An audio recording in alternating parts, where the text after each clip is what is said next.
Hey folks, welcome back to Only the Best Fantasy Novels. My name is Robin, and today I want to talk about The Republic of Thieves by Scott Lynch, the third and final, as of this moment, book in the Gentleman Bastard series. And this wraps up my reread of the series, because for the foreseeable future, as far as we can tell, there's no more to come. We've been teased about the fourth book being written and editing and whatever for years now. And if it ever drops, I'll be there day one. Otherwise, whatever. This, as far as I care, this book works as a pretty good bookend to the series anyway. Even if it does tease quite a lot of what could potentially come in the future, if we ever are to get another Gentleman Bastards book. So anyway, what is the Republic of Thieves about? So the book picks up right where we left, right at the end of, pretty much a short while after the end of Red Seas Under Red Skies, and we find Locke in a very precarious position. A position that forces him into a deal with pretty much the very last people they ever want to deal with. And as part of that bargain, which they have very little choice but to accept, they're given the job of rigging a local election. And where the challenge comes in is that the opposite side will have a fixer of their own. And for the first time ever, the Gentleman Bastards will be up against one of their most dangerous opponents, one of their very own. So yeah, that's the concept of this book. That it was really just entertaining. And after rereading this a second time, I remember thinking the first time around when I read these books, it felt like the series pretty much peaked at book one and it just went downhill from there. This time around, it felt more like a series of like two hills and a valley. Like, I really enjoyed book one. Book two was, I have major issues with book two, and then book three was like, this book was really good. I certainly enjoyed it quite a bit more than I did the first time around. And like this entire book, it fixed quite a lot of the issues that I had with Red Seas Under Red Skies. Like in terms of pacing, it was much more consistent. Like throughout this entire book, we just had this tit for tat going on as the two sides come up with various shenanigans and actions and foils and plans and counter plans, and there was quite a bit of back and forth over the course of this story. But setting the actual story aside, what we have, what made this book super interesting is that we finally meet the final Gentleman Bastard, Sabita. And of course that breaks open the whole, like Scott Lynch finally reveals the sordid history of Sabita's interaction with the Gentleman Bastard, essentially. Like we find out who she is as a character, we find out why Locke is so enamored with her, and we get her whole backstory. And what we get is the portrait of a woman who bears the scars of the vagaries and the misfortunes of a very trial youth, is the only way to put it.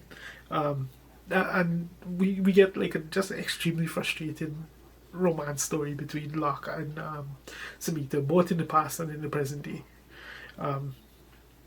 As we learn more about Sabita, we get this picture of a very we get this picture of a woman who, given the in-world situation that she's in, the logic of her actions makes sense, even if as a reader it's not necessarily the best, the highest form of entertainment or the best way you could hope to see things play out. It does make sense. We'll give it that. So we just have this complicated past that gets unpacked between her and Locke. And Lynch does a really good job of presenting all of this in a way that's both very empowering and respectful. Because at the end of the day, Sabita is very much a Gentleman Bastard, even if she isn't part of the crew that we're introduced for, the present iteration of the crew that we're introduced to. And like the reasons behind all of that, it just makes so much sense once you read it. It's handled in the best possible way. We also get like this new dimension to Locke, because we saw him pretty much at the peak of his confidence in book one. In book two, we saw him going through some serious stuff, and in this one, he finally begins to heal from those events, in no small part because of the presence of Sabita. he really flourishes in a way that I feel it made this book much more entertaining than the previous one. Plus, it sets him up to be in in a better place for the challenges of the forthcoming books, because that's one of the other things about this book. Like, Scott Lynch takes the time to wrap up a few minor arcs and details and stories that have kind of been spread over the previous two books. Nothing major really, but what he does do is just lay this seed for a whole bunch of different potential plot lines that could play out in future books, which is unfortunate because we never actually got those future books. But so there's that. Like, these things, they don't impact this story as a whole, which is why I say that, like, this still very much works as a bookend. Like, you can read this, stop, and consider this a trilogy and be done with it. But there is cool stuff that was teased that would have made for really interesting reading if it ever came about.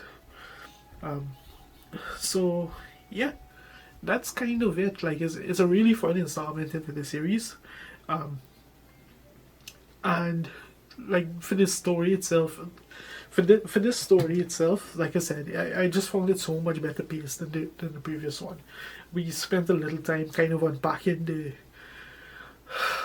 the consequences of Red Seas Under Red Skies and what it meant for the crew, and then we got into the present challenge that they're faced with, and because of the nature of this conflict, the tit for tat, and the time frame that they're working under, and the constraints, because they do very much have constraints. Like, this is a game with rules that they're forced to play, and between all of that, the action was much more spread out, much more even, and the back and forth was exactly that, back and forth. It wasn't like it was similar to the first book, where you had like this grand scheme slowly unfolding, and we had and we were observing the actions of the other side. It also wasn't like the second book, where we were pretty much on the back foot for nearly the entire thing. And then it just get hastily wrapped up in like literally the last 30 or 50 pages or so out of a nearly 700 page book. So it like just much better pace, much better plotting, much better reading overall, which is why I said, like, I actually enjoyed this book quite a bit more than I did the first time I read it. So yeah, all in all, a really good experience. I'm really glad I decided to reread the series. And what else is there to say? Like, if you're a fan of the series, this is the third book in the series. I don't see any possible reason why you would have stopped at book 1 or book 2. Well, maybe book 1 I could understand why you would stop, but certainly not if you've read at least book 2. Like, just read one more and finish it up. And yeah, hopefully, we do get more books in the series. Like, I understand the situation surrounding why Scott Lynch couldn't write anymore, or didn't write anymore. It is what it is. But at this point, it's also been years, and we keep getting these vague promises and vague hints, and told that, oh yeah, this is here and that is there, and whatever. And like, at this point, it's starting to feel like it's starting to almost feel like a scam that's being run. But whatever. Maybe my impression of this is just tainted by another long-running author who also has done some very sketchy things, I should say, where it comes to his fandom and his and a book that's also been promised for years and years. But whatever, it is what it is. Either way, if another book is to come out in the series in the future, you can be pretty sure I'll be there day one, just like everyone else. And yeah, if you've made it this far into the video, thank you very much for watching, and I'll see you next time.